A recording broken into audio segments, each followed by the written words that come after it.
Muy buenas noches para todos. Muchas gracias por compartir este espacio de conversatorio.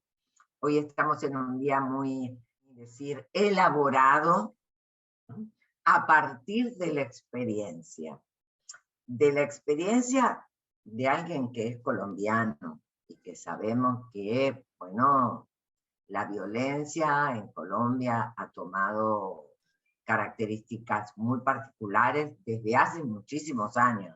Creo que tienen 50 años puestos de esta lucha de los diferentes grupos y los paramilitares y bueno, no quiero entrar en detalles con esto. Lo importante es que quien nos va a hablar de psicoanálisis y social, psicología social, y lo social y lo político, es alguien que ha podido leer textos de Foucault y, por supuesto, Lacan, Freud y demás, desde una experiencia y elaborar esa experiencia leyendo los textos, leer esos textos desde esa experiencia. Yo creo que esa es una característica muy, muy importante para poder hablar de los temas que él se va a referir. Mi presentación de Jairo Gallo Acosta es esta, es la de, por supuesto, un hombre inteligente, estudioso, pero además que ha hecho entre psicoanálisis y psicología social esa banda de Moebius que supo Freud construir entre la teoría y la práctica y viceversa. Nos acompaña Olga Matter, que es la coordinadora de este espacio, y también nos acompaña Claudia Cardoso, que va a colaborar pasando primero unos videos respecto del tema, y después se va a incorporar Jairo para el debate. Olga. Bien, hoy nos va a acompañar primero más que virtualmente y luego con la presencia virtual, Jairo, quien es psicólogo y practicante de psicoanálisis, magíster en psicoanálisis, Universidad Argentina John Kennedy, doctor en ciencias sociales y humanas, Pontificia Universidad Javeriana, estancia postdoctoral, Universidad Micho Acana, San Nicolás de Hidalgo, docente investigador, Universidad Cooperativa de Colombia, autor de los libros Psicoanálisis y Teoría Social, Psicoanálisis, Investigación y Subjetividad, Polis y Psique, Ensayos sobre Teoría Social y Psicoanálisis, Clínica y Acontecimiento, la práctica psicoanalítica en la época de las lógicas neoliberales, Ideología, Salud Mental y Neoliberalismo en Colombia. El año pasado, Psicoanálisis y Subalternidad, Arte, Cultura Popular y Subversión fue su obra, miembro del Círculo Psicoanalítico del Caribe. Así que, de la mano de Claudia, vamos a escuchar a Jairo. No te escuchamos. Por favor, me dicen si se escucha el video. Ahora, listo. Entonces voy a apagar mi micrófono para que no haga eco. Y nos vamos con el primer... Aunque mi lugar de residencia es Bogotá, en estos momentos me encuentro en el Caribe colombiano. Y tengo la tarea de hacer este video. Después conversaremos sobre el psicoanálisis y lo social. Mi interés por este tema es un interés que creo que es desde hace muchos años.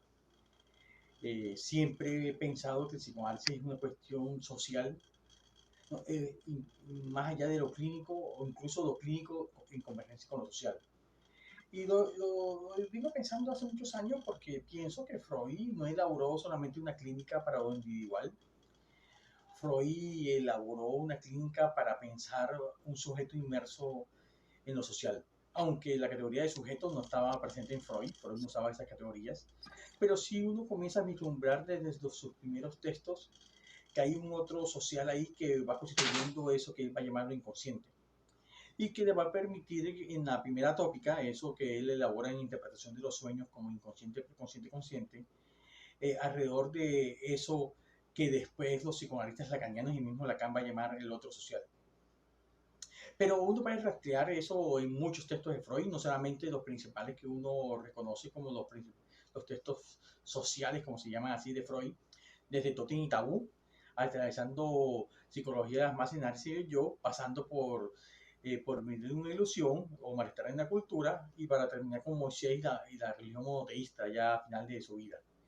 También se encuentran otros textos, muchos textos cortos, pequeños, donde uno puede encontrar eso.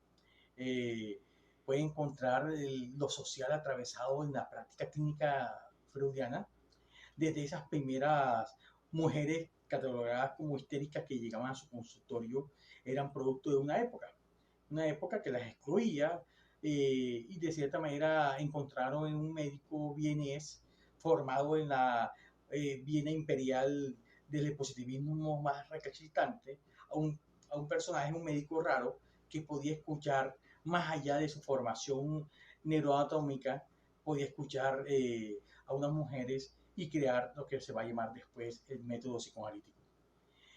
Hay otros textos, yo creo que no estaban equivocados posteriormente, los que pensaron que la teoría freudiana podía ser usada para pensar y analizar los fenómenos sociales. Y Freud no se alejó de eso. Psicología de las Masas, Análisis del Yo, que es un texto que este año cumple 100 años, uno podría ya pensarlo. Desde esas formaciones grupales o de esas formaciones de masa que plantea Freud, tomando un poco los presupuestos psicológicos de Gustave Le Bon, pensando en cómo se formaban los grupos, desde esas identificaciones a un líder, hasta pensar cómo serían otras lógicas, más allá de unas lógicas que se forman desde la iglesia o las masas artificiales como la iglesia o ejército, que son los dos ejemplos que usa Freud para mostrar cómo es la identificación en estos grupos. Yo creo que aquí el concepto de identificación va a ser muy importante después para para algunos planteamientos que se siguen usando hoy en día. Así que la teoría psicoanalítica no es una cuestión clínica, a pesar que en Colombia y en ciertos países latinoamericanos, no, con excepciones como algo Argentina, algo Brasil también, Uruguay, no sé si Chile, pero bueno, también podría uno pensar Chile, pero en Colombia no. En Colombia fue usado como una teoría, una práctica médica, incluso medicalizada, por todos los imperativos de la época, todo el siglo XX, las asociaciones psicoanalíticas no se podían entrar médicos, no podían entrar de gente diferente a médicos, a pesar que Freud había dicho en 1927-26, podíamos luego ejercer el psicoanálisis, que sí, lo podían ejercer, incluso lo podían ejercer de una manera mucho mejor que los mismos médicos.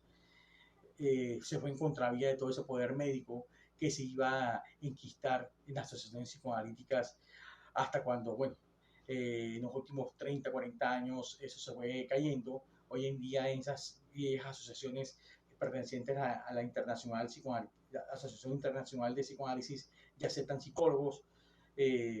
Durante casi todo el siglo XX no se aceptó. Y en las escuelas psicoanalíticas lacanianas sabemos que la formación sí viene de otra manera muy diferente. Entonces, ese psicoanálisis muy medicalizado, muy de intervención clínica, circunscrito a un consultorio, fue que se perduró durante casi todo el siglo XX en países como Colombia. Entonces, pensar el psicoanálisis como una teoría de lo social, pensar el psicoanálisis como una teoría diferente a un ámbito clínico, todavía para algunos o para muchos, es algo que no es compatible con la misma práctica psicoanalítica. Incluso algunos se atreven a decir que hay un psicoanálisis en extensión y un psicoanálisis en intención, creyendo que el psicoanálisis de extensión es aquel psicoanálisis que se usa para analizar fenómenos sociales o usado en con una convergencia con ciencias sociales o la misma filosofía. Pero yo soy de los que pienso que el psicoanálisis clínico, esa praxis clínica, no es una práctica alejada de lo social. Incluso no se puede pensar una práctica clínica descontextualizada. No se puede pensar una práctica clínica sin estar atravesada por eso social. Entonces, ahí estoy de acuerdo con desde esos mismos textos de Freud, que ya Freud planteaba que no había diferencia entre la misma psicología individual y la psicología social. Ojo, que pensar lo social en el psicoanálisis, pensar que el individuo, esa categoría de individuo que en la psicología tradicional, imperante también, que se enseña en las facultades de psicología, sobre todo en Colombia también, el psicoanálisis no habla de ese individuo.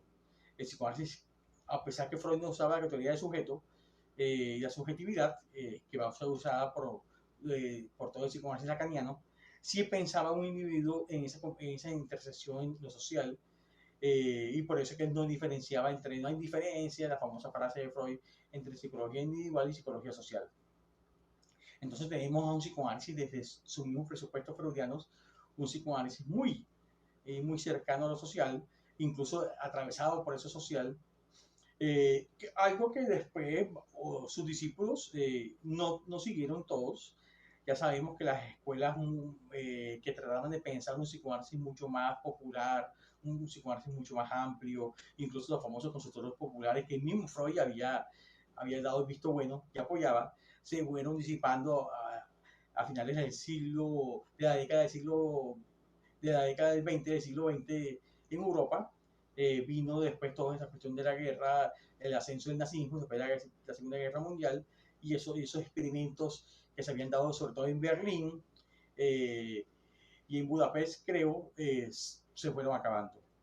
El psicoanálisis que se llevó los discípulos de judíos de la segunda generación, que se llevó a Estados Unidos, que se comenzó a desarrollar allá en los años 40, 50, fue ya un psicoanálisis medicalizado, dominado por las lógicas médicas en los consultorios, para ciertas clases media, media alta, uno podría decir, y muchos intentos que se habían hecho a principios de los años 20 del siglo XX se fueron acabando.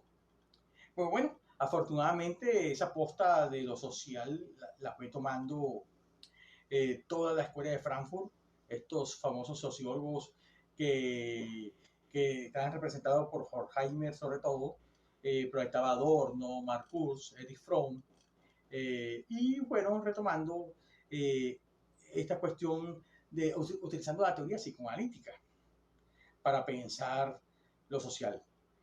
Con una convergencia ya con Marx, o el marxismo, que algunos dieron a llamar el freudo-marxismo de la Escuela de Frankfurt, que tuvo ciertos reconocimientos, sobre todo en los años 50 y 60 del siglo XX.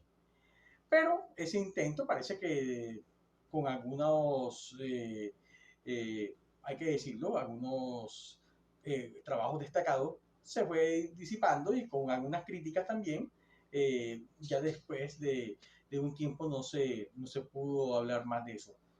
Había otra rama que también tomó ese avance diferente al freudo-marxismo. Uno podía hablar de toda la teoría de Althusser en Francia, alejado del freudo-marxismo de la Escuela de Frankfurt, y comenzó a usar a la teoría psicoanalítica para pensar con una convergencia con Marx y pensar lo social.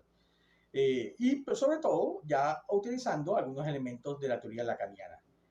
Y eso ya se comienza a ver en los años 60, algunos 60 y 70, algunos discípulos incluso de Althusser se unieron a todo el movimiento lacaniano de la escuela de Lacan y se fueron convirtiendo en psicoanalistas. Algunos siguieron en esa vía, tratando tratar de sostener una práctica clínica que también pensando en lo social. No fueron muchos. Otros se fueron como que alejando de eso. Hasta que en los años 80 uno ya comienza a ver algunos trabajos ya, pero no de gente incluso dentro del psicoanálisis, sino por fuera del psicoanálisis, que no practicaban ni siquiera el psicoanálisis, sino desde la sociología y desde la filosofía. El caso de Néstor Laclau, que comienza a utilizar la teoría psicoanalítica lacaniana para hacer análisis sociales y políticos, con su famoso libro con Chantal Mouffe, sobre la estrategia socialista, el libro que él plantea, Hegemonía y Estrategia Socialista, que ahí comienza a utilizar el famoso concepto de significante, lo convierte en significante vacío, retomando a Lacan, y para pensar lo que él va a llamar el populismo en la cloud. Eso todavía hoy en día, después de casi 40 años de esos planteamientos de la cloud, se siguen usando. Fue muy fuerte en ciertas universidades de Inglaterra, europeas, y incluso la teoría lacaniana psicoanalítica fue usada mucho en esos contextos de ciencias políticas. Hay toda una escuela de análisis de discursos desde la teoría psicoanalítica lacaniana, comenzando con la cloud y siguiendo con otros autores. Y tenemos la otra vertiente, que es mucho más reconocida por algunos, que también sale de la escuela lacaniana milleriana, que es de Slavoj Žižek, de toda esta triada que él llama la triada Slavoj Žižek, Alexa Supancit y Marlene Dollard, y siendo el más reconocido de todos y más mediático de todos, Slavoj Žižek, con su famoso libro su mismo objeto de ideología a finales de los años 80, comienza a usar ya más directamente la teoría lacaniana para pensar la categoría de ideología, esa vieja categoría marxista, bueno, que haya pasado por Althusser, bueno, él la reformula utilizando ya la teoría lacaniana. Entonces, a finales de los años 80, como que la Žižek rompe como que, o irrumpe desde ya algo que muchos ya consideraban ya como preolvidado, cierto marxismo con el psicoanálisis. Guillet lo convierte como en marxismo hegeliano, más bien Hegel, Marx y Lacan comienza a ser usado. Y de ahí en adelante comienzan a aparecer otros textos, ya entrado los años 90 y comienzos del siglo XXI, donde muchos usan la teoría psicoanalítica lacaniana, desde las ciencias políticas sobre todo, desde la filosofía. Alain Badiou también es uno de los filósofos más reconocidos que lleva usando ciertos conceptos psicoanalíticos para pensar lo político desde la filosofía, pero también con algunos elementos del psicoanálisis lacaniano. Entonces tenemos a Bourdieu como un filósofo reconocido, tenemos a Slavoj Žižek también, Laclau, bueno, de la sociología, de las ciencias políticas, y otros autores que poco a poco fueron tomando cierta relevancia en los últimos 20 años. Tenemos el caso de Jorge Alemán, el psicoanalista argentino que vive en España, de los últimos 20 años, más o menos, tratando de elaborar algunas categorías desde sus libros, artículos, conferencias, y pensando ya, haciendo una crítica mucho más directa al capitalismo neoliberal, utilizando las categorías psicoanalíticas para pensar cómo hacerle frente a eso y sobre todo cómo elaborar otros tipos de lógicas, otros tipos de lazos que no estén atravesados por todas estas lógicas neoliberales. Esto es muy importante porque aquí yo creo que la teoría psicoanalítica lacaniana se vuelve fundamental para ya no converger, bueno, sí, con el marxismo, que es lo que usa Guillet, incluso el mismo Jorge Alemán y otros autores, sino que también para pensar eso que ya venían elaborando los Foucaultianos, desde Foucault, pero los Foucaultianos hoy en día, sobre la subjetividad. Es decir, cómo pensar la subjetividad de una manera diferente no a la producción de la subjetividad impuesta por ciertas lógicas del capitalismo neoliberal. Algunos autores, desde Byung-Chul Han, que si bien no es un neofoucaultiano declarado, pero sí toma elementos de Foucault, dicen que parece que ya no hay salida, que parece que ya está tomado, porque el capitalismo neoliberal lo que ha hecho es producir subjetividades con esas lógicas. El hombre emprendedor, el hombre exitoso, o pero yo creo que el psicoanálisis ahí viene como que a darle otro aire a esa teoría de los Foucaultianos, diciendo que, bueno, sí, sí es verdad, la subjetividad sí es producida por ciertas lógicas del capitalismo neoliberal, donde están esos ideales del éxito, el triunfo, el emprendimiento y otras cosas más, la felicidad incluso estando en esas categorías. Pero yo, desde los psicoanálisis lacanianos, no sabe que la subjetividad no es igual al sujeto. Y ese es creo que uno de los grandes aportes que se podía pensar desde lo social que puede hacer el psicoanálisis. El sujeto de la teoría lacaniana es el sujeto del inconsciente, sí, que toma esa posta freudiana, pero es un sujeto que no es una producción por ciertas lógicas de poder del capitalismo neoliberal o cualquier otro sistema político, sino que el sujeto es el resultado de como que de una operación que surge de un vacío desde lo real, una operación donde lo que surge es un sujeto de acuerdo a un resto de ese vacío o de eso real. Una operación donde de cierta manera se destituye a un otro y también se constituye de esa destitución de un otro, de ese resto de un otro, del otro con mayúscula social. Miren, otra vez aparece ahí el concepto de social en la teoría lacaniana. Aparece se produce un sujeto.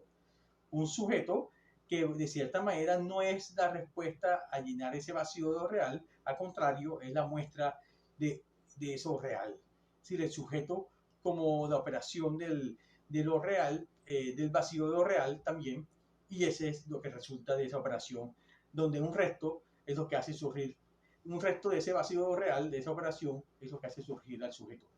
Y ese sujeto sigue siendo un vacío en esa operación. Entonces, ese sujeto es un vacío que ahora sí, de acuerdo a otro movimiento que se hace, que Lacan, en la teoría de la creencia se va a nombrar como el fantasma, es lo que va a permitir, de cierta manera, bordear eso real del vacío, del vacío real, y va a permitir como que se constituya eso que se va a llamar, lo que llaman ya estas teorías de la sociología, Churcan, Franco Velardi, los Foucaultianos en su gran mayoría, que es la subjetividad. La subjetividad es el modo imaginario y simbólico de la constitución de unos fantasmas que van a tratar de hacer algo con ese vacío de lo real del sujeto. Y estos fantasmas es lo que constituye las subjetividades. Y claro que estos fantasmas también se configuran de acuerdo a unos ideales y unas lógicas imperantes en cada época. Las famosas histéricas de Freud se manifestaban con cierta sintomatología de acuerdo a esas lógicas imperantes de esa época. Y es por eso que algunos plantean que incluso las histéricas de hoy en día no se manifiestan como las épocas de Freud, claro que no, porque la manifestación subjetiva obedece a unas lógicas imperantes en cada época. Entonces no puede ser las mismas lógicas que se manifiestan. Hoy en día, eso que se llama histeria, a las lógicas que se imperaban en la Viena imperial a finales del siglo XIX y comienzo del siglo XX, la época de Freud. Entonces Freud escuchaba, de acuerdo a eso, unas manifestaciones que hoy en día no se pueden escuchar, se escuchan de otras maneras.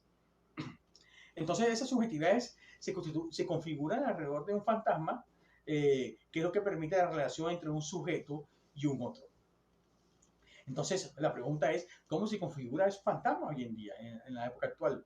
Y esos fantasmas, sí, ahora sí, las subjetividades se producen por unas lógicas imperantes que ya otra vez vuelven a aparecer, esas lógicas, esos ideales de triunfo, esos ideales de éxito, esos ideales de felicidad imperantes hoy en día de emprendedor, donde un yo se vuelve un yo autónomo. Ahora vuelve a surgir la famosa discusión que incluso sostenía Lacan en los años 50, sobre todo con él llama la troika de la psicología del yo. Estos psicoanalistas, incluso uno había sido su propio psicoanalista, Lowenstein, que se habían inmigrado a Estados Unidos y que promulgaban desde el psicoanálisis una psicología del yo, donde el yo se convertía en el famoso aliado del terapeuta, del psicoanalista en este caso, y uno tenía que trabajar con ese yo autónomo, tomando algunos elementos de Yo y el ello de Freud de 1923, en la segunda tópica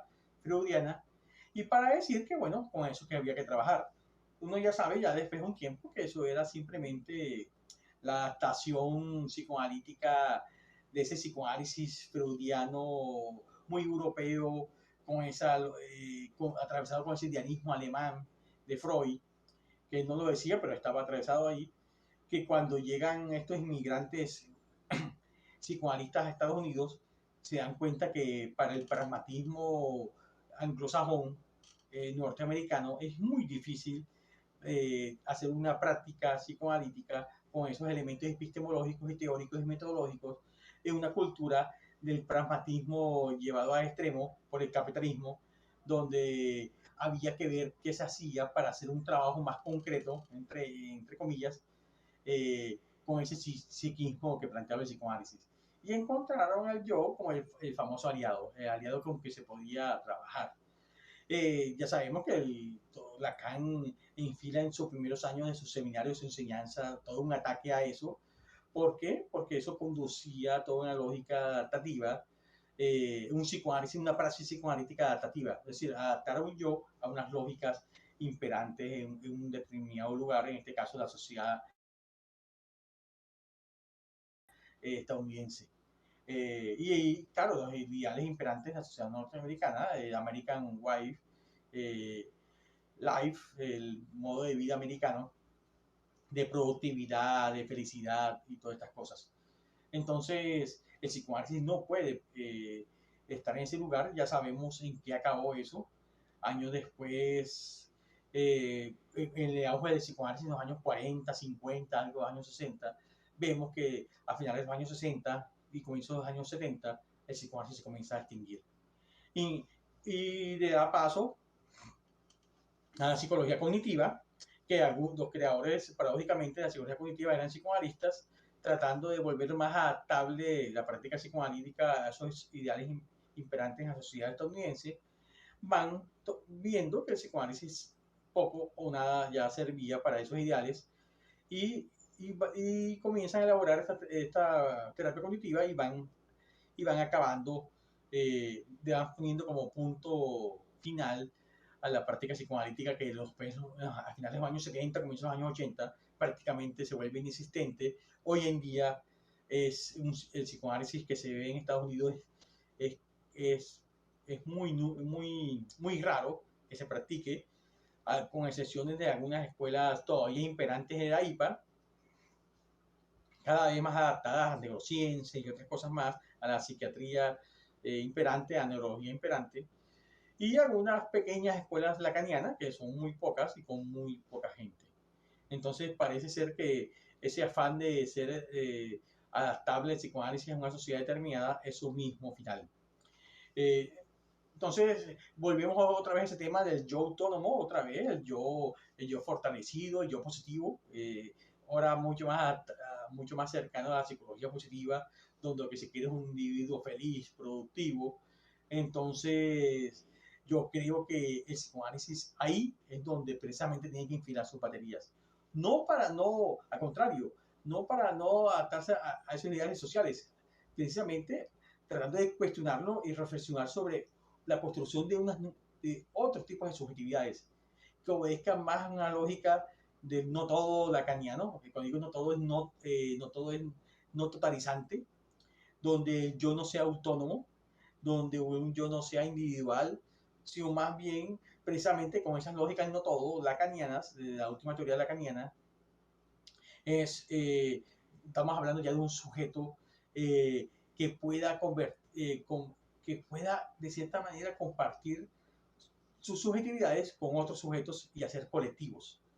Y ahí es donde se vuelve importante otra vez el psicoanálisis. No como una terapia individualista, sino una terapia,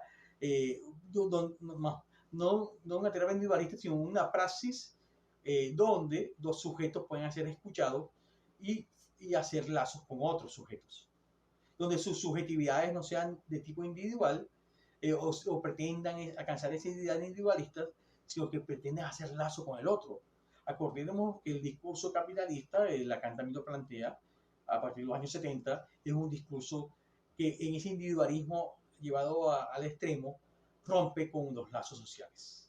Es decir, uno hasta se atrevería a pensar en esa discusión también si el psicoanálisis es un discurso, porque no sostiene lazos sociales o no produce lazos sociales. Es una discusión ya que podemos hacerla también después, pero yo por eso que planteo que el psicoanálisis como praxis clínica es una praxis ético-política y una praxis social, donde lo que en esa escucha del sujeto es una escucha donde un sujeto puede hacer lazo con el otro. Un sujeto, ¿por qué? Porque no hay un yo totalizante, o no hay la pretensión de ese yo totalizante de muchas terapias, incluyendo las variantes del coaching, de la autoayuda y muchas cosas más de la psicología positiva y otros tipos de prácticas que pretenden crear un individuo autosuficiente, autorrealizado y otras cosas más. Aquí lo que se está planteando es un sujeto que reconozca un vacío y que elabore un saber hacer sobre ese vacío que no sea llenarlo. Porque lo que pretenden estas prácticas individualizantes es llenar a ese sujeto y llenar ese vacío, el vacío del sujeto, de lo real.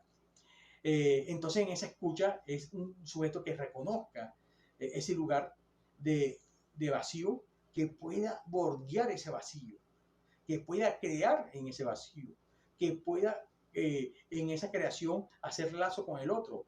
Es decir, es como si se enlazaran dos agujeros y uno comienza ya a hablar de una clínica de la topología donde se hacen lazos con otros.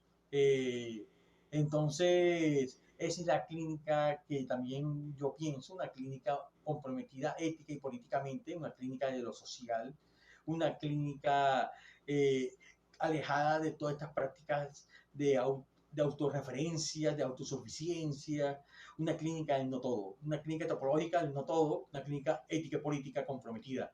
¿Comprometida con qué? Comprometida con un sujeto, uno podría pensar desde un sujeto dividido hasta un sujeto del vacío. Y esto lo hace pensar a uno que el psicoanálisis es social. Todos estos elementos hace pensar que el psicoanálisis hoy más que nunca es necesario en una época que en la hiperproducción de objetos de consumo nos quieren llenar a todos de esos objetos.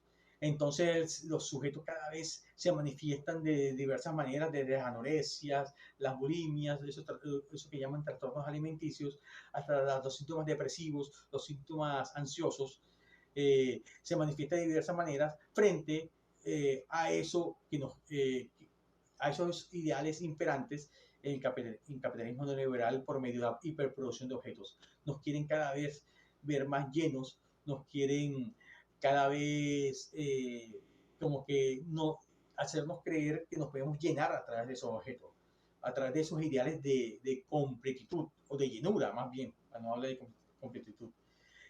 Yo soy lo que pienso que los sujetos hoy padecen de llenura, no de vacío, sino de llenura. Precisamente la respuesta imaginaria frente a ese vacío promulgada por los ideales del capitalismo neoliberal es creer que nos podemos llenar por medio de esos objetos.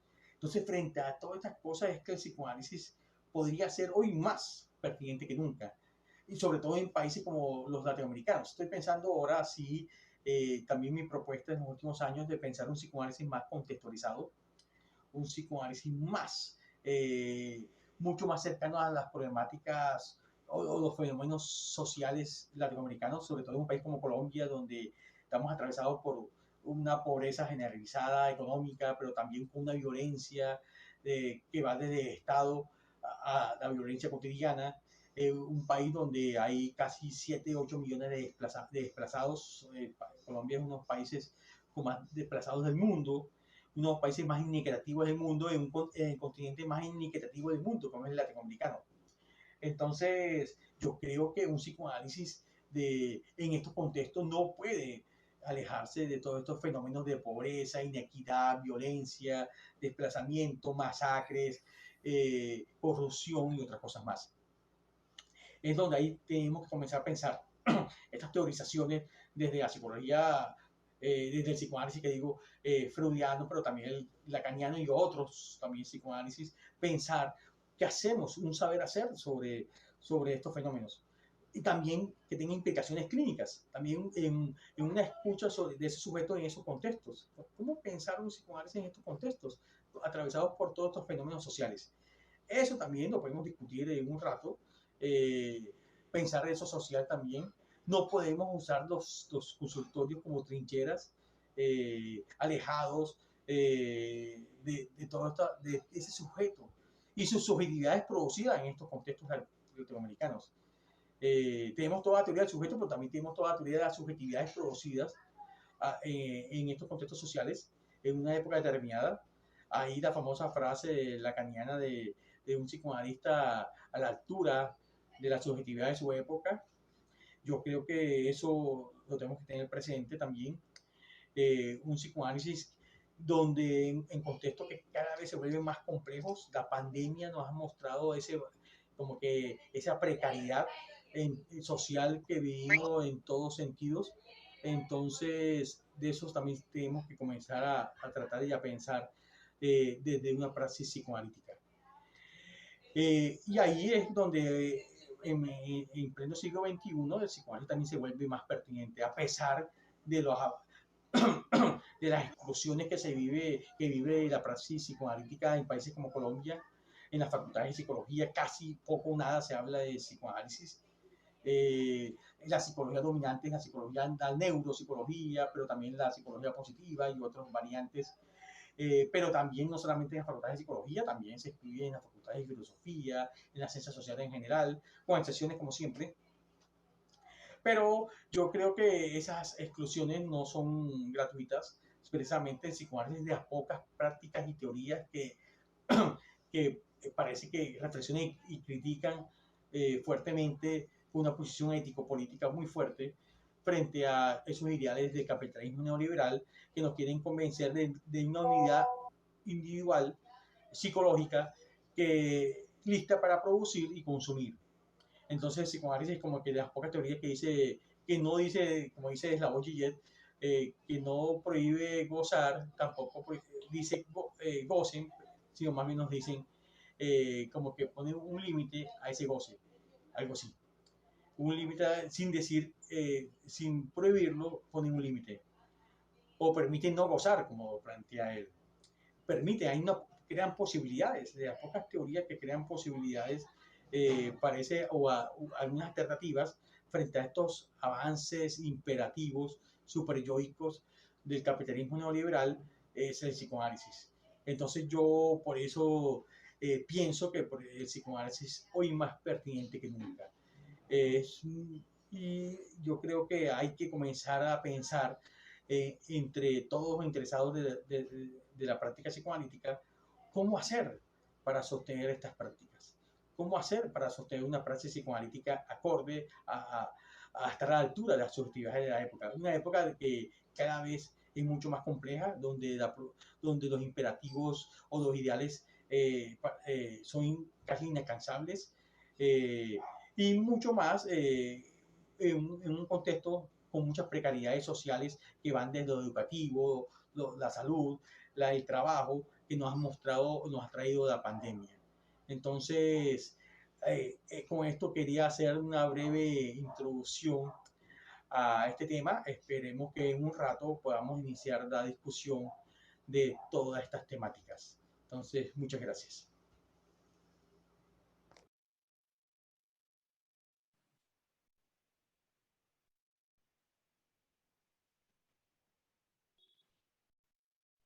Hola, hola, Claudia. Hola. No sé si es necesario pasarse unos videos, ya estoy acá. Así que, Bueno, feliz. Ya que entré, entonces ya puedo. Yo no creo que sea necesario hacer un video, pero igual lo podemos pasar ahorita si es necesario o no. Muchas gracias por mostrar el video. Me quiero disculpar a todos los presentes. Yo hoy comenzaba clases también. Hola, Amelia, ¿cómo estás? Hola, bienvenido. tenía una clase pendiente, era la introducción de la clase, entonces tenía que presentarme ante los estudiantes. Y bueno, y se cruzó con esto, porque bueno, de estas cosas que uno no uno planea, pero se cruzan a veces las cosas. Pero bueno, ya estoy acá, ya no hay lío. Ya está, Ya, realmente la conferencia que hemos escuchado en el video, excelente. Da para debate, da para pensar muchas cosas, y bueno, yo justamente lo que he señalado de ti, Jairo, más allá de lo estudioso que eres, es que puedes reflexionar sobre los textos que lees desde una experiencia muy particular como la que tú tienes en Colombia y en los distintos lugares de Colombia. Y a su vez puedes hacer una lectura clínica y social desde los textos de psicoanálisis, desde lo que el psicoanálisis te ha dejado como enseñanza. Y me parece que eso, bueno, es algo muy, muy importante, muy rico, y que, bueno, aquí estamos todos para aprovechar. bueno, la idea mía, me imagino que es un conversatorio, hablemos un poco, si tienen algún comentario, alguna pregunta, alguna crítica, lo que sea. Bueno, yo creo que el video, igual, si hubiera estado presente, también era la excusa. Yo hacía una introducción también de unos 35, 40 minutos, y creo que nos queda más o menos más de media hora para hablar un poco sobre esto. Para mí el tema de lo social, como lo digo en el video, es un tema para mí. Yo no sé, yo he tenido discusiones con esta semana precisamente estaba en una presentación de una tesis de maestría en México, yo soy el cotutor de una tesis ahí, y el tema era la subjetividad, ¿no? El fantasma de la subjetividad en el psicoanálisis. Y yo no sé por qué algunos psicoanalistas tienen algunas posturas que uno podía pensar individualizantes. Creen que la psicoanálisis es una clínica de individuo. No lo dicen así, pero lo hacen así y lo piensan así. Eso no es psicoanálisis. Yo no creo Freud, como digo ahí, yo creo que Freud nunca habló de un individuo, nunca lo pensó. No, el concepto de sujeto no lo tenía él porque no tenía las categorías teóricas para hacerlo, pero cuando uno lee a Freud, el individuo no es individuo. No es el individuo de la psicología, no es el individuo yoico, tampoco, ni siquiera en la segunda tópica de que plantea Freud. La traducción que hicieron los psicólogos del yo en Norteamérica fue una traducción, ya sabemos, con unos intereses políticos y económicos, no que fueran bobos, simplemente que eran convenientes para el contexto norteamericano, además que eran inmigrantes, así que tenían que adaptarse a los ideales norteamericanos, como dice la acá en American Way Life. Entonces... yo he escuchado en Estados Unidos ya hace mucho tiempo, a alguien lacaniano en la Universidad de Nueva York.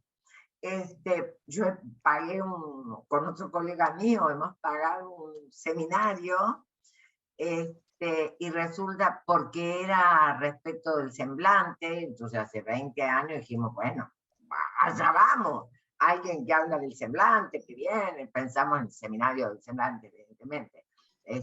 Bien, hablaba de los roles, convirtió el seminario del semblante en roles. Nos fuimos, dijimos, mira, a ver, es preferible perder el dinero que pagamos, pero no perder el tiempo. Uno los entiende porque debe ser difícil ejercer una práctica psicoanalítica en un contexto americano. Claro, claro, es otra subjetividad, pero quizás, bueno, no se presta al psicoanálisis, no sé, no estoy en ese contexto. Ahora, me parece muy importante esto que vos rescatás de la problemática de estudiar la subjetividad en cada época.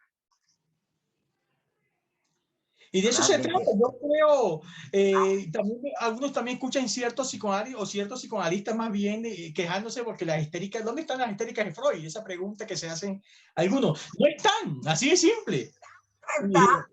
Y no pueden estar porque esas mujeres que llegaban a finales del siglo XIX al consultorio de un médico que estaba medio loquito, quién sabe, que hacía cosas raras, porque Freud era eso, se le ocurrían cosas raras, diferente a lo que le habían enseñado sus maestros, que era inquieto y comenzó a hacer otras cosas, eran esa subjetividad que manifestaban con esos síntomas de parálisis en los miembros, de esos delirios histéricos y otras cosas más, era producto de la época. Hoy en día es muy difícil, claro, debe haber, sí, puede ser que alguien haga esa sintomatología, dependiendo también de cada contexto, pero hoy es muy difícil encontrar una sintomatología parecida en la clínica. ¿Por qué? Porque las subjetividades que produce un sujeto dependen de la época y el contexto de cada época. Esa es la subjetividad de cada época.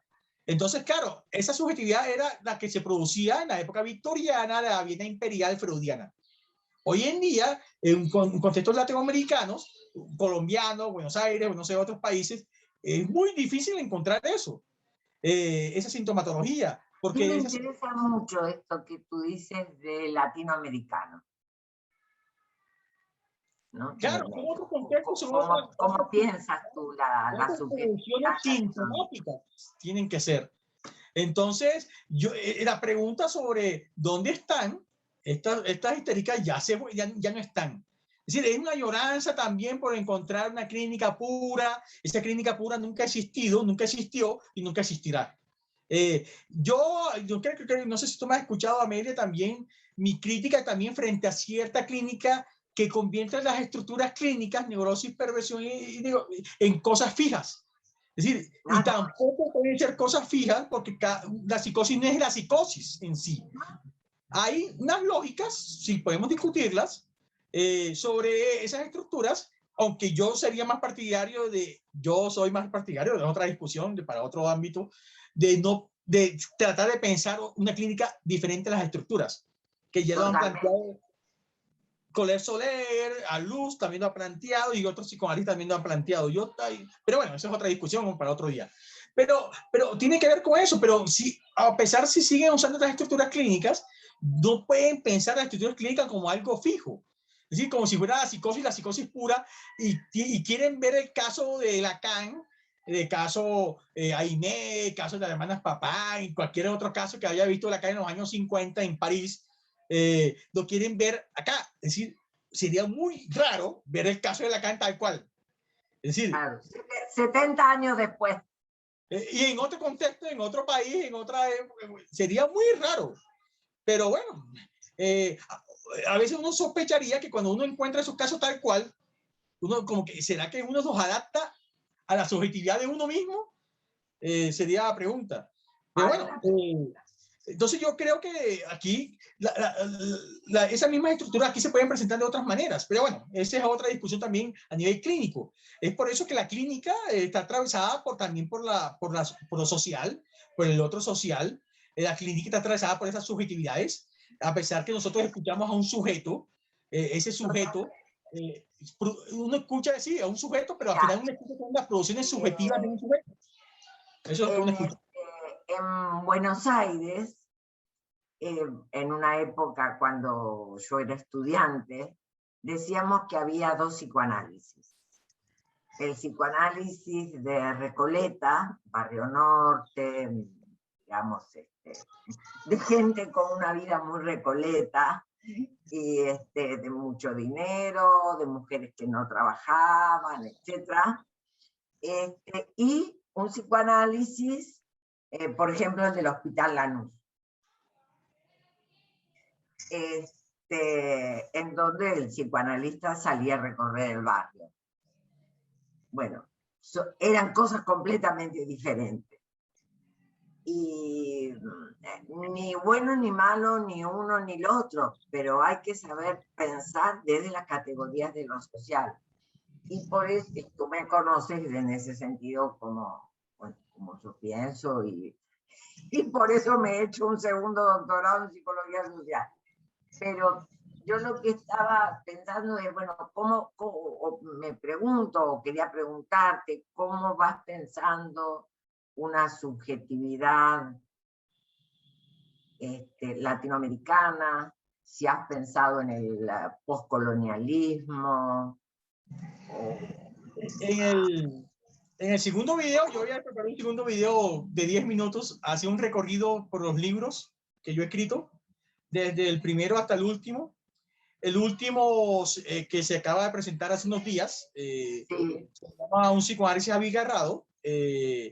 Precisamente el abigarrado pensando como una categoría que usa un sociólogo boliviano, que es René Zabaleta Mercado, que lo usa mucho Silvia Rivera Cusicanqui, la socióloga boliviana, lo trae a colación. ¿Por qué? ¿Por qué abigarrado? Abigarrado, uno busca el diccionario y abigarrado es una mezcla de colores desordenada. Eso es más o menos la definición que echar en el diccionario. ¿Qué pasa? La crítica que hacen estos sociólogos, estos investigadores en ciencias sociales, es que históricamente el mestizo, ese concepto de mestizo, el mestizo casi siempre se ha ubicado en los países latinoamericanos con un ideal de blanquitud. Es decir, el mestizo cree que es más blanco que el indio, que es más blanco que el negro, que es más blanco que... Bueno, y entonces ellos dicen, a ver, ¿por qué no pensamos entonces un lugar que no sea una entidad fija también, no es un lugar donde ubicarnos subjetivamente, donde somos desordenados, es decir, no somos canela mezclado con vainilla, un montón de colores ahí raros, y eso es lo que somos. Más allá del color en sí, somos una mezcla desordenada de cosas. Los cruces que tenemos de indígena, negro, somos desordenados. Es decir, en sí no hay una identidad latinoamericana, en sí. Pero tampoco uno podía pensar que hay una identidad europea, también eso es otro ideal. Pero bueno, no vamos a meter con ellos, vamos a hablar de nosotros, porque ¿para qué hablar de otros si tenemos que hablar de nosotros? No hay una identidad latinoamericana, somos desordenados, entonces pensé, oye, qué chévere ese concepto abigarrado, pensemos un psicoanálisis también desordenado. Cuando digo desordenado, no es que sea un caos, sino pensemos un psicoanálisis que tampoco tenga una identidad fija, un psicoanálisis que se pueda reconstruir en cada práctica nuestra. Lo pensé, un psicoanálisis desde estos contextos, un psicoanálisis que no tenga unos conceptos fijos. Uno a veces escucha unas cosas medio raras que uno no entiende. Yo siempre digo anécdotas de mi formación. Cuando yo estaba en la universidad, yo escuchaba a ciertos profesores, que ya algunos han muerto, que decían cosas como esta. Había unos libros que no sé dónde los sacaban, pero decían cosas como esta. Un psicólogo, claro, casi todos eran libros influenciados por el psicoanálisis. Incluso los norteamericanos algunos, pero bueno, venían de esa corriente psicodinámica, algunos, y decían cosas como esta. Un psicoanalista no puede tener cuadros en su consultorio. Un psicoanalista no puede tener, las paredes tienen que ser neutras. Los psicoanalistas se tienen que vestir neutros. Los colores que recomendaban para vestirse eran gris y negro. Imagínense con un sol caribeño, porque eso era en Barranquilla, mi formación, con más o menos entre 30 y 40 grados todo el año. Imagínense que él vestirse de negro. Entonces yo decía, están locos. Es decir, aquí se le ocurre vestirse de negro con 40 grados centígrados. Es decir, eso es descontextualizado. Nomás comenzando desde ahí, que no se podían tener fotos familiares y un montón de cosas raras, decían esos manuales, que porque eso interfería en las transferencias de los pacientes. Bueno, y comenzaban una carreta ahí. Carreta es todo un chamullo, como dicen ustedes allá en Argentina. Y a ver, yo no creo que ese sea el problema. Es decir, el encuadre terapéutico no es fijo. Es más, se puede reconstruir. Los grandes psicoanalistas que uno lee, desde Freud, pasando por Klein, Ferenczi, el mismo Winnicott, Lacan, no tenían encuadres fijos. Ninguno de ellos. Hacían cosas loquísimas, que uno lee ahora, son locas. Winnicott atendía en cafeterías y hacía cosas raras y uno dice, Winnicott, un tipo formado en la escuela inglesa, kleiniano, se supone que tenía que tener... No, Winnicott hacía lo que él creía. No te escucho, Amelia, tienes el micrófono apagado. Jairo, creo que por ahí, digamos, hay, en mi consideración, hay algunos conceptos del psicoanálisis que son como el fundamento, inconsciente, pulsión, repetición, transferencia, ¿verdad? Deseo del analista. Creo que yo distinguiría esos 5, englobado en la ética del psicoanálisis. Ahora, y después a construir, y desde ellos a construir. Ahora, creo que eso están fijos. Ahora, eso hay que deslindarlo completamente de lo que puede ser lo que Lacan llamó la táctica. Todo esto que tú dices, yo me lo recuerdo en el libro de Taliaferro, que por suerte yo tuve que en una cursada, siendo alumna, leerlo, y en la segunda psicoanalítica cambió el profesor, dijo, esto nunca más lo lean, etcétera, etcétera, porque era el que decía que había que vestirse siempre con el mismo traje, no saludar al paciente, bueno, no darle ni siquiera la mano, bueno, todas tonteras, ¿no? Porque eso no es entender psicoanálisis, ¿verdad? Y sí entiendo que los jóvenes tienen que inspirarse en la genialidad de un Winnicott. Winnicott tenía creo que 70 y pico de años cuando atendió a Nadia, una nena de 2 años, y se tiró al suelo a patalear igual que ella, ¿verdad? Como un modo interpretativo de la niña, una maravilla. Y creo que hay que tomar esa inspiración para poder pensar todos los avatares actuales. Entonces yo creo que esos marcos, ¿por qué tocamos este tema? Porque esos marcos nos sirven para nuestros contextos. Cuando a veces los estudiantes en práctica precisamente llegan, cuando están estudiando, leen estos libros o cosas parecidas, se encuentran con unos contextos donde no hay una oficina, no hay un consultorio, no hay nada. Es decir, le dicen, hay una cancha de fútbol llena de tierra, más o menos eso es lo que hay, y eso cuando hay, porque ni siquiera hay eso a veces. A ver, haga usted algo ahí. Eso es, haga algo ahí, a ver, hay que crear en esos contextos. Ahí se puede elaborar una escucha de esas subjetividades en esos contextos determinados. Incluso escuchar cómo un sujeto transita por medio de sus subjetividades, esos espacios, cómo se ubica en esos espacios discursivamente.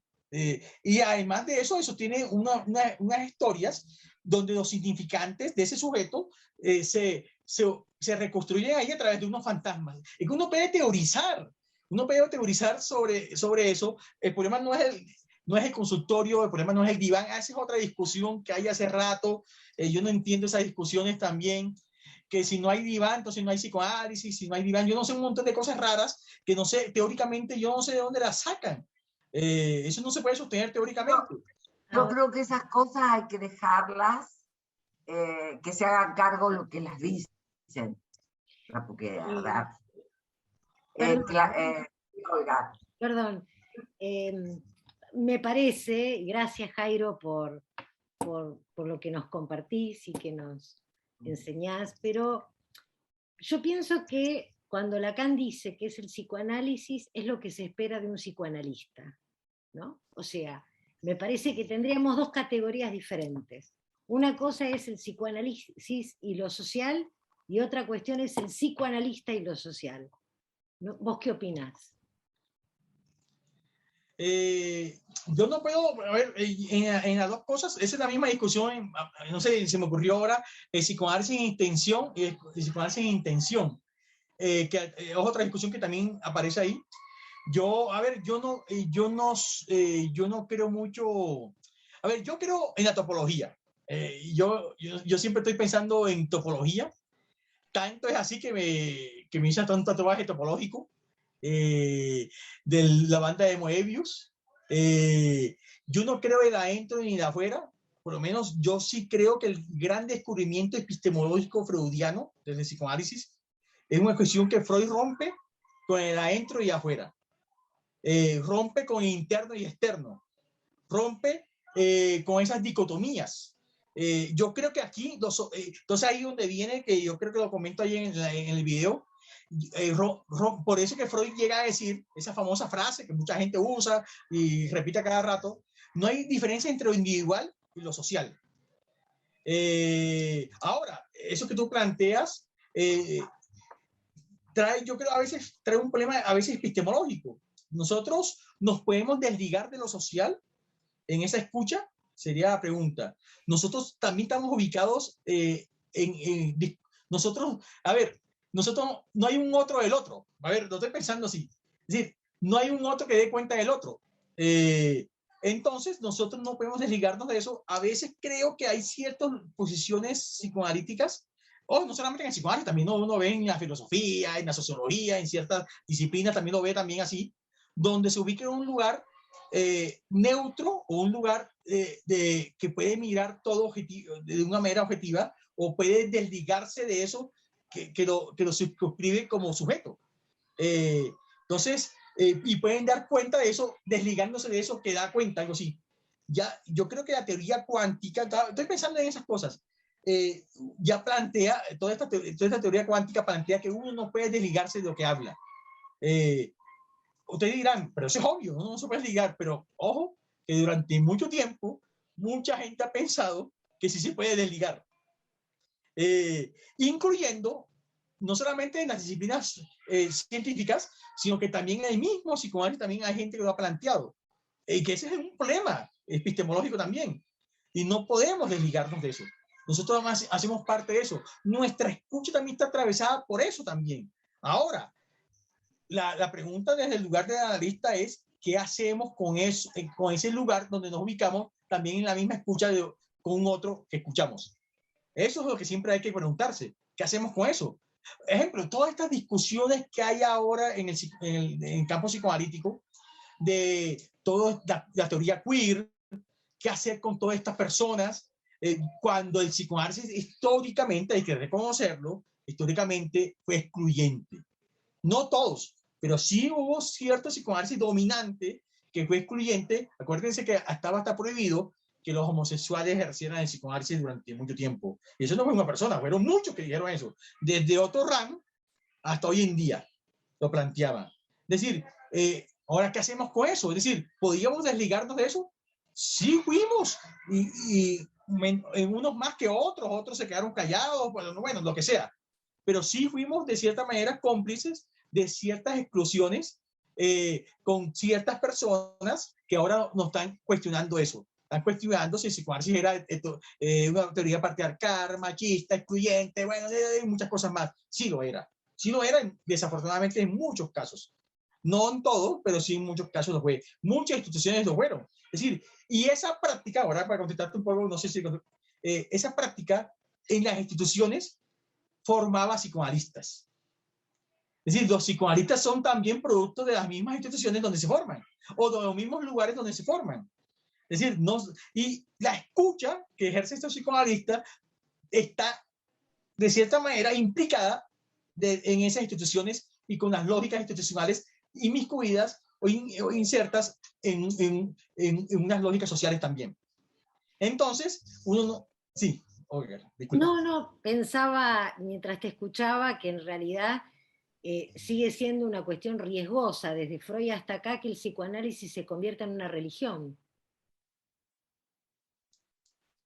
Sí, eso es creo que es un problema humano que siempre tenemos que tener presente, no solamente en psicoanálisis, en cualquier disciplina también. No puede convertir la teoría genética en una religión y creer que el gen es el creador de todas las cosas del mundo, y no de horas al ren o de rezas, pero sí cree que es lo que explica todo, algo así. Y eso es religioso. También creer que el psicoanálisis uno también puede creer que el psicoanálisis puede explicar todo desde el fin último. Es religioso cuando tú crees que hay un principio de todas las cosas, ordenador de todas las cosas. Y yo sí creo, aunque hay que decirlo, la teoría psicoanalítica, aquel día me preguntaron eso, que cuál es la diferencia entre la religión y el psicoanálisis. Yo sí creo que hay una diferencia. El psicoanálisis sí plantea que no hay un origen. Es decir, ahí es hay un agujero, es decir, lo real. No hay origen, esto es origen, es que ni siquiera es un origen. Ni siquiera podemos hablar de un origen en sí. Es decir, toda teoría que explica un origen es una teoría mítica, es decir, es una teoría religiosa. Yo creo que el psicoanálisis se puede convertir, en muchos casos se ha convertido en una religión, sí, pero el psicoanálisis es como una especie como de no todo, y el no todo implica no religioso, algo así. Claro, pero ahí no sería el psicoanálisis, sino los psicoanalistas.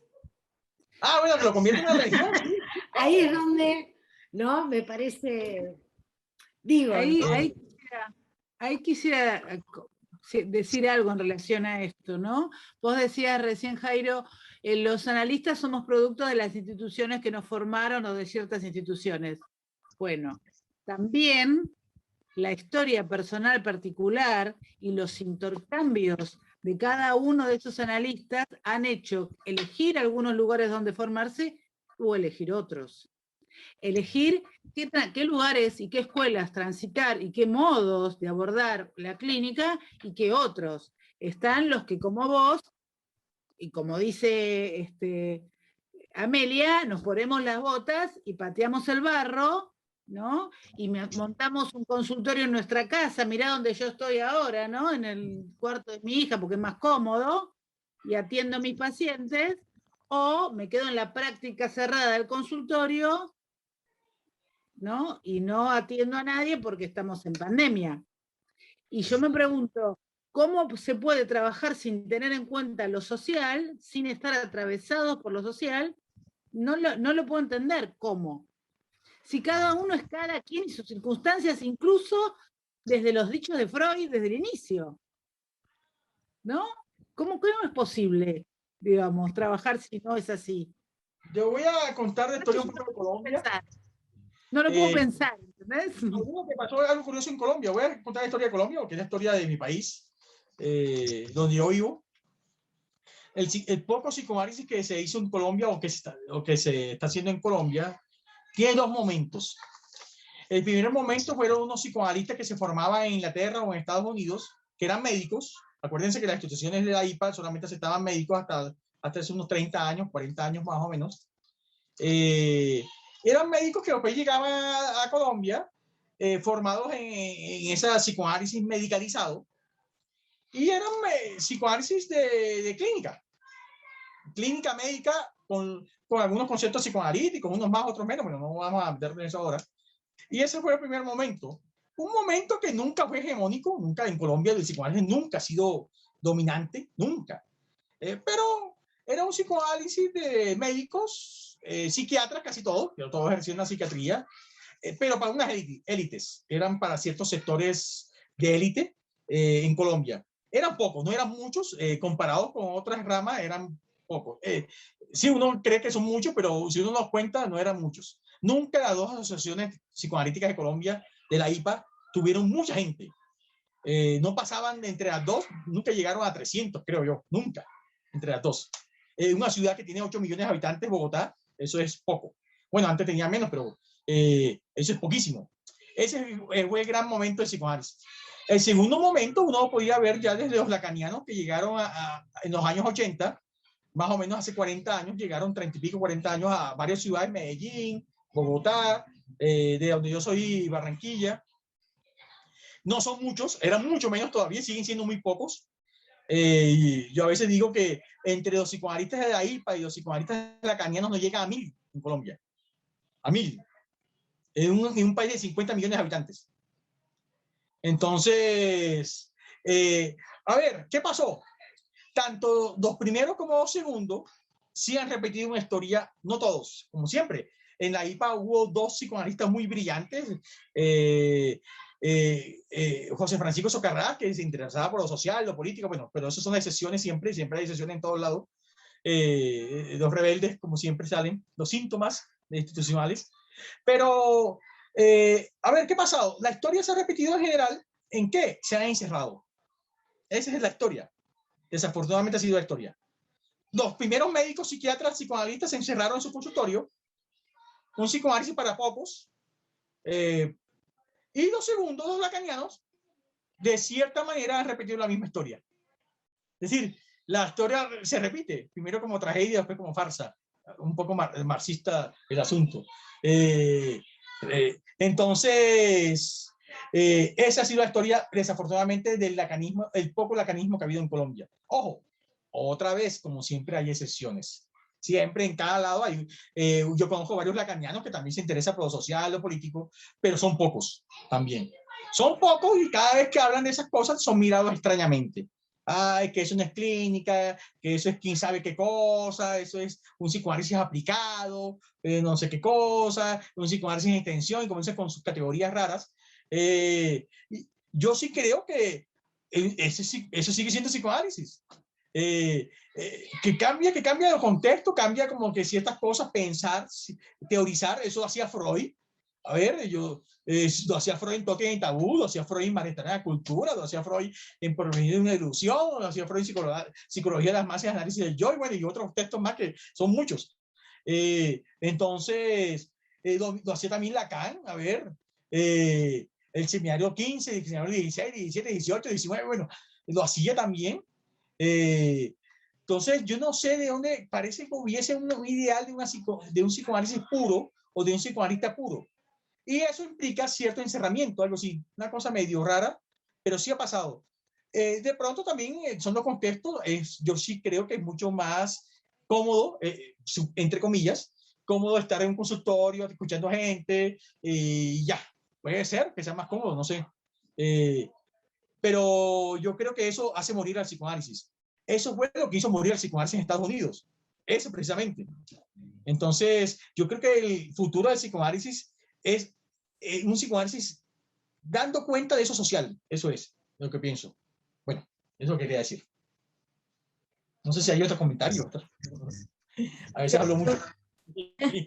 Yo quería preguntar un poco, ¿por qué crees tú que no se ha hecho, digamos, algo del psicoanálisis como aplicado? O sea, yo veo que incluso en lo que tú dices de preguntarse por lo social, ¿por qué en Colombia, por ejemplo, no se ven estas cosas de poder llegar a las escuelas o de poder armar proyectos sociales que, por ejemplo, tengan una base psicoanalítica? Porque seguimos, digamos, como perpetuando también que el psicoanálisis de alguna manera solamente está para hacer la pregunta, ¿cierto? Para preguntarse por eso social, pero yo no veo movimiento, digamos, hacia lo social realmente, o que existan grupos interdisciplinarios, como si lo he visto, por ejemplo, en Argentina, en donde el psicoanálisis puede ser como un eslabón también, pero donde sí se plantean trabajos como más sociales, porque nosotros no hemos podido lograrlo. Porque yo a veces creo que es como una autodefensa muy, vamos a hablarlo en términos muy neurótica, esa de defensa. Claro, el ambiente en Colombia no es muy amable con el psicoanálisis. Lo que hemos estado trabajando en tú, Claudia, en otras universidades, cada vez que en las facultades de psicología en Colombia, es muy difícil hablar de psicoanálisis, muy difícil. Casi que te terminan excluyendo, si no te echan, que a mí me ha pasado. Entonces, bueno, si en vista que es muy difícil conversar, tratar de establecer ciertos vínculos con otras disciplinas, sobre todo con la psicología, que supuestamente es la más cercana, entonces mejor autoexcluirse. Entonces me excluyo, me autoexcluyo y creo que no hay ninguna posibilidad de diálogo con otras disciplinas. Y yo sí creo que hay posibilidad de diálogos. Lo han hecho en otros lugares. Tú pones los ejemplos en Europa, en países como Inglaterra, en ciencias políticas, no en todos lugares, pero sí hay ciertas facultades donde se habla de psicoanálisis. Eso lo han hecho algunos. En filosofía algunas. En psicología, no sé, también algunas. Pero bueno, yo creo que es muy difícil. Sí, Colombia es un país complicado para el psicoanálisis. Por ciertas cuestiones históricas, sí hay que decirlo, políticas, culturales también, que nos hacen pensar, no nos hacen como que un terreno muy fértil para el psicoanálisis, pero lo que peor que puede hacer uno es excluirse. Es decir, tras que es difícil, entonces no vamos a establecer ningún diálogo con otros. Eso es matar el psicoanálisis completamente. Lo que tenemos que ver cómo hacemos para meternos, establecer diálogos con otras disciplinas, con otras prácticas. Ojo, que hay experiencias, tú ya las conoces, Claudia, de la gente de Antioquia, de Medellín, lo han hecho. Mariel Cohen Ramírez, Héctor Gallo, han trabajado con sociólogos, no ha sido fácil. Fácil no ha sido. Ha tenido todos los inconvenientes del mundo, discusiones, peleas, pero bueno, si eso es lo que hay, eso es lo que hay que hacer, ¿qué más se puede hacer? Pero lo peor que podemos hacer es excluirnos. Claro, pero creo que además, a ver, Mario Elkin y Héctor Ramírez, bueno, Héctor Gallo, perdón, que fue gente compañera mía en Francia, fueron pioneros en investigar y en el psicoanálisis lacaniano en la universidad y demás, bueno, muy resistidos obviamente, pero han hecho un buen trabajo, muy buen trabajo y lo siguen haciendo. Ahora, creo que tu camada, Jairo, está bien inspirada. A ver, está todo el equipo del colectivo Canal, está todo el equipo de la red, yo le sé trabajo con ellos, es decir, la red Sulazo, le sé la sigla, pero somos muchos los de la red Sulazo, muchos, nos podemos contar obviamente, pero cada uno agrupa gente en donde está y bueno, y se va conversando, y me imagino que así debe haber muchos grupos. Está la red de psicoanálisis y criminología, que es muy interesante. Es decir, creo que estos trabajos en red, lo que a mí me gusta es que veo que están logrando no armar religiones, no armar parroquias, no armar... Están muy abiertos.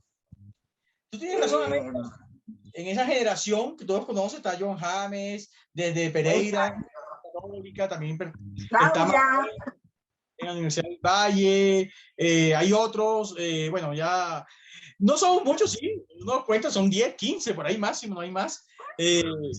Pero, a ver, tiene una particularidad, a pesar que pertenecen a diferentes escuelas, unos en la ANEL, otros en foros y otros en... Sí, pero hablan. Tienen algo que, claro, por eso son redes que hace Lazo, es que muchos de esa generación, que son la mía, un poco, bueno, yo soy un poco mayor que algunos, pero sí tienen un interés particular por lo social, por lo político. Ellos sí no creen eso del psicoanalista solamente de clínica, consultorio, que hacen clínica también, claro, pero también piensan en otras cosas. Están pensando en lo político, están inmiscuidos en eso de lo político, lo social. Sí son varios, ¿no? Todavía sí uno encuentra como ciertos comentarios frente a eso, esas prácticas, pero yo creo que sí hay. Y miren, y tú tienes razón, Amelia, y los jóvenes, estas nuevas generaciones de 20, 25 años, 30 años, que son ya otras más jóvenes todavía, sí, ellos sí, ya ni siquiera lo piensan. Ellos lo hacen. Claro, pero los jóvenes de 25 están inspirados en la tarea de ustedes. Por eso... ¿no? Y entonces yo aplaudo la camada de Mario Elkin y de Héctor Gallo. Yo aplaudo, ¿verdad? Porque, bueno, habrán recibido sopapos, han resistido, y bueno, y ahora las semillas que han puesto están dando frutos, y el que se pueda debatir entre gente que tiene distintas orientaciones me parece muy bueno, es muy buen pronóstico. Hay unos comentarios. Quien figura como PB que está escribiendo en el chat, sería interesante que lo que estás escribiendo lo puedas decir. ¿No lo quieres compartir? Hola, Olguita, muy buenas noches para todos, todas. Jairo, ¿cómo estás? Amelia, buenas noches. Patricia Vargas. Patricia, la abuela de Patricia Vargas. Sí, señora. Bueno, justo yo estaba... tiene los barrios recorridos. Ay, qué bien, Patricia. porque pues yo también estaba escuchando a Jairo y como menciono allí, sí, yo creo que falta, por supuesto, pero yo tenía que decir algo y es que precisamente conozco de cerca en unos trabajos más que en otros, ¿no? Pero está lo de Mario Elkin, Héctor Gallo, Juan Fernando, bueno, hay una cantidad de gente que yo creo que voy a omitir, pero sé que hay muchos. Por ejemplo, y acá digamos cuando estuvo también John James Gómez, ¿cierto? Trabajo en articulación entre universidades e instituciones. Yo trabajo en la institución, ¿cierto? En bienestar familiar. Por ejemplo, hay unos trabajos de Héctor Gallo en relación al abuso sexual, maltrato infantil, bueno, violencia, sí. Manuel Alejandro Moreno, desvinculados, entre otros trabajos, una articulación muy interesante, psicoanálisis con también la teoría de la complejidad. Mis amigos también más cercanos con los cuales hemos estado articulando, Héctor Reinaldo Chávez, Aldemar Perdomo, con responsabilidad penal adolescente, por ejemplo, ¿sí? Entonces, bueno, tenía que decirlo porque sí, y por ejemplo, yo estoy trabajando acá y estoy en la parte de adopciones, articulando adopción, protección, ¿cierto? Lo que tiene que ver con psicoanálisis. Por supuesto, no, pues falta, claro, más respaldo, digamos, no se respira tan en el aire como en otros espacios, no hay tantos apoyos, pero pienso que sí, sí hay. Sí, entonces, bueno, ahí estaba escribiendo algunas cuestiones, pues, para seguir oyéndolos, pero también quería compartir eso, ¿no? Saludos a ellos también, claro, ellos, uno va descubriendo poco a poco todos esos trabajos, que por eso se están armando estas redes, porque ya no son trabajos de unos sujetos por allá solitarios, sino que ya se comienzan a articular con otras personas. Sí, ojalá. Yo soy lo que pienso que el psicoanálisis nunca va a ser en Colombia dominante, va a ser No siempre... va a ser, no es dominante en el mundo. O sea, cuidado, no idealicemos a Argentina. Argentina no es Buenos Aires. Argentina no es ni Buenos Aires, ni Córdoba, ni La Plata, ni Tucumán, Mar del Plata, algo, y no sé dónde más. Y las nacionales, porque las privadas no están enseñando psicoanálisis, ¿verdad? Por influencias políticas, porque, bueno, las acreditadoras, en fin, hay una onda en contra del psicoanálisis. Las nacionales están resistiendo. Algunas de las nacionales, las más clásicas. Ahora, esas capitales no son toda la Argentina, no son los 44 millones. Entonces, no hagamos la idealización de que acá es dominante. Ahora, yo creo que no va a ser dominante en el mundo. Pero hasta mejor, a veces uno piensa que el lugar de psicoanálisis es un lugar del litoral, de dominación en Freud, cuando fue dominante en ciertos lugares, mira que desapareció, como Estados Unidos. Yo creo que el psicoanálisis siempre tiene que mantenerse al margen. Cuando digo margen no es que excluido, no, sino al margen ahí, siempre dando una batalla en sentido crítico también, en sus prácticas, en su misma práctica y en otras prácticas. Entonces sí, pero sí esa marginación no puede ser excluyente ni autoexcluyente. Tenemos que formar redes, tenemos que formar equipos. Esto que están haciendo ustedes acá en este espacio virtual me parece interesante también. Por eso también quise participar en Gracias por la invitación. Yo creo que así también hacemos redes, nos escuchamos un rato. Claro. De eso se trata. Miren, de las cosas buenas que trajo la pandemia, que no todo ha sido, bueno, sí, ha sido un desastre, muchas cosas, pero ha traído, es decir, ya nos podemos conectar, nos podemos hablar un rato. No será lo mismo que presencial, no será lo mismo, a ver, pero eso que tenemos ahora, cuando de vez en cuando sí, nos tenemos que tomar un café o tomar algo en presencialidad.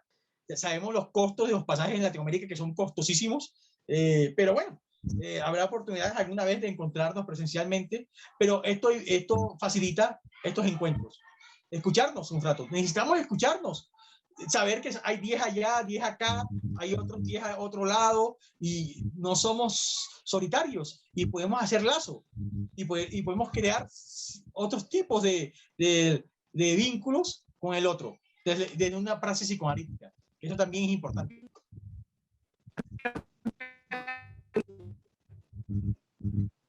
Sandra. No se te escucha, Sandra.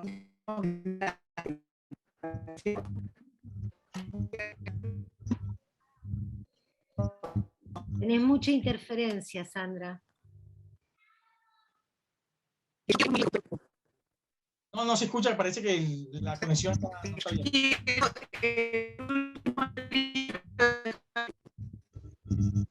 No, Sandra. Escribilo, te dice Amelia.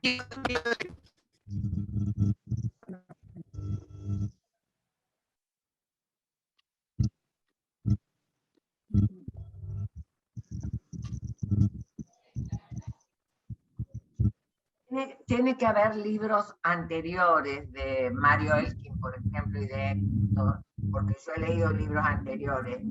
Pero, por ejemplo, acá tengo un libro de Mario Elkin, Aporías de la cultura contemporánea, en una colección que se llama Psicoanálisis, Sujeto y Sociedad. Que justamente tengo muy subrayado un capítulo que se llama Familia y Agresividad, y trabaja el grafo del deseo y demás, muy lindo, todos temas sociales, los sujetos llamados desechables. Bueno, yo creo que soy semilla de Mario Elkins. Yo me intereso por el psicoanálisis porque él hace una relación entre la escuela, entre los niños que tenían problemas de aprendizaje y el psicoanálisis. La entrada mía en el psicoanálisis viene, digamos, de ahí, de un texto que él se escribe en relación con eso. Ya empezó a escribir cosas más de la investigación, estas órdenes de hierro, que empiezan a hablar o a contextualizar de alguna manera el psicoanálisis desde una perspectiva más social, ¿no? Es decir, ¿qué es lo que pasa con las comunas? ¿Qué es lo que pasa con los niños, por ejemplo, que son sicarios?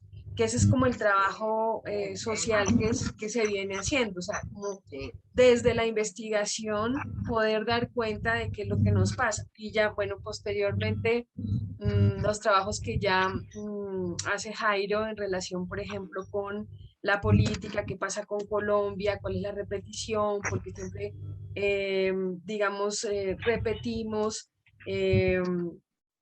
líderes que realmente le han hecho mucho daño al país. Y digamos que ahí vuelve a enlazarse eso. Y lo que hace, por ejemplo, Jairo Báez, en relación con pensarse una clínica en la calle, por ejemplo, pensarse la clínica de la gente que es psicótica y que está deambulando por la calle, de escuchar a la gente, que son proyectos que han tenido también mucha fuerza, ¿no? O sea, que bueno, han desaparecido con el tiempo porque, bueno, también hay un límite en las instituciones que, bueno, no saben tampoco escuchar mucho de esto, pero sí se hace lugar, digamos, a esas otras cosas, ¿no? Hablando un poco como de los autores colombianos que se han metido un poco en esta parte social. Ya que Claudio lo menciona, sí, el trabajo en los últimos años ha sido pensar esa convergencia entre lo político, la política y el psicoanálisis.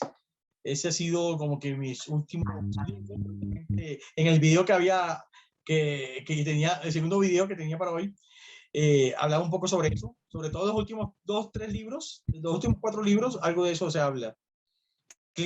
Polidisciplina, tanto como clínica de acontecimiento, ideología de salud mental y neoliberalismo en Colombia, y un psicoanálisis y subalternidad, y el último un psicoanálisis abigarrado.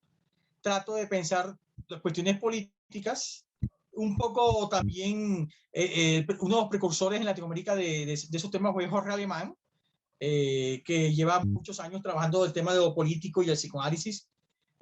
Hace unos 20-25 años más o menos debe estar trabajando en eso. Con algunos problemas que trae esos temas también, y ustedes ya saben, todos los problemas que tocar los temas políticos, y en cualquier institución, en la psicoanalítica no son la excepción.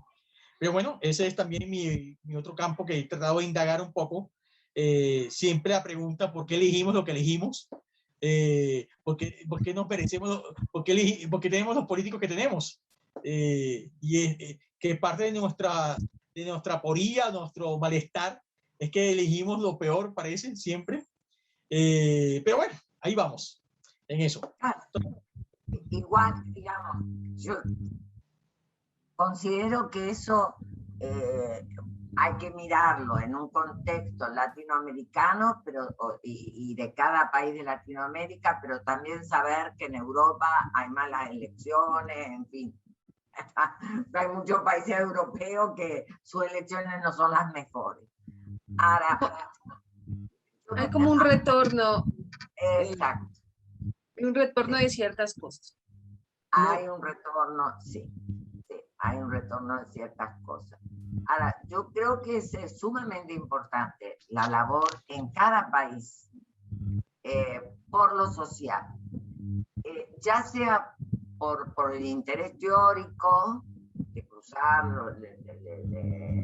digamos, los conceptos fundamentales del psicoanálisis con lo social y lo político particular de cada país, como también el hecho de hacer una clínica de lo social.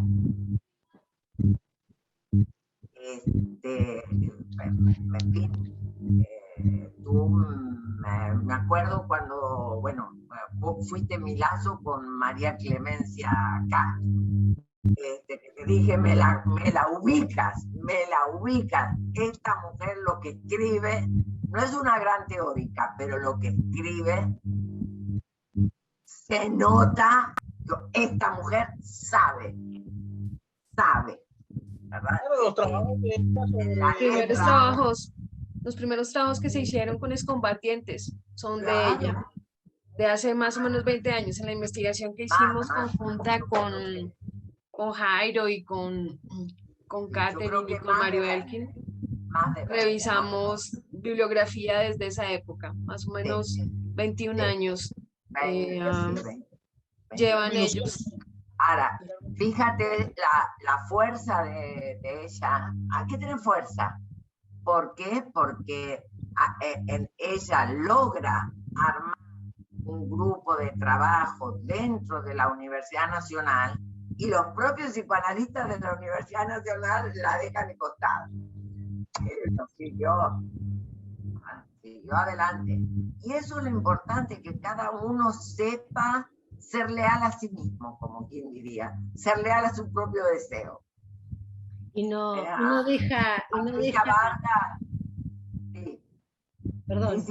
y no deja de confirmar, ¿no?, de que justamente que el psicoanálisis habla de la subversión del sujeto, ¿no? Por algo no deja de hacer síntoma en todos los regímenes que la humanidad nos muestra, digamos.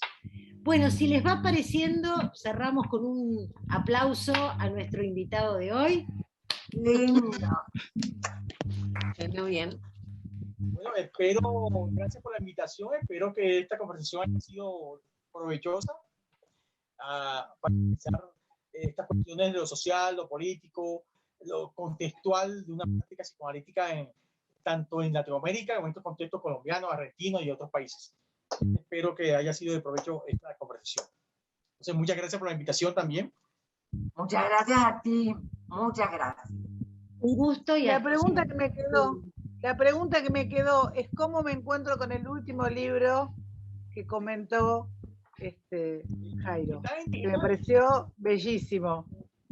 ¿Cómo me encuentro con un libro tuyo? ¿Cómo? Es fácil porque es digital y está en las redes sociales. No te escuché. Que se consiguen digitalmente, pero si quieren, yo les mando los links a Amelia dale, por favor. Sí, me pareció esto de hablar del mestizo que se quiere blanco, me pareció brillante. Y una temática que me interesa mucho. Sí. Yo les mando el link ahora a los libros para que los puedan descargar. Muchísimas gracias. Muchas Muchísimas gracias. gracias. Con regalito Muchas de gracias. obsequio acá del colega. ¿eh? Muchísimas Una gracias maravilla. y hasta pronto. Muchísimas gracias. Hasta pronto. Gracias. ¿no? Saludos de Gracias. Héctor. 15 días.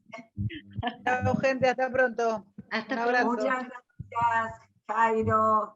Chao, chao. Besos Gracias. grandes, cariño a toda la familia. Gracias.